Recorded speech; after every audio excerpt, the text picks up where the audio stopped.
Yung sili nyo, gawin natin ganito. Ketchup at mayonnaise lang ang ilalagay ko dito. Mura siya dahil imbis na giniling, siomay ang pinangpalaman ko. Kaya perfect itong pang negosyo.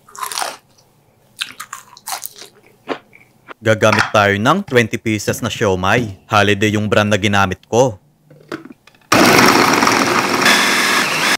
Isang pirasong sibuyas, isang karot, isang kutsarang oyster sauce, paminta, harina, at isang pirasong itlog. So, haluin lang natin tong mabuti. Heto yung siling gagamitin ko. Tatanggalin ko lang yung buto nito. Tapos, ilagay na natin yung siomay. Malasang malasa ito at marami ang magagawa mo. Basta make sure sa paggawa nito ay nakagloves kayo.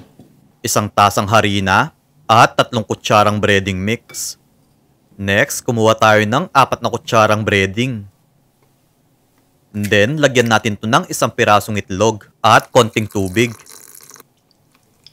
Pwede din naman kung lumpia wrapper ang gamitin nyo. Pero ako kasi breading ang ibabalot ko para mabalansi ang anghang nito. Medyo pigain natin at pagpagin. Pirituhin natin into medium heat hanggang sa mag-golden brown nito. Guys, yung non-stick pan at silicone utensils, ilalagay ko na lang sa comment section kung saan ko nabili ang mga ito. Kaya kung gusto nyo pa ng mga recipe na pang negosyo, mag-follow lang kayo kay Lokong Kusinero para ma-update kayo sa mga susunod na video.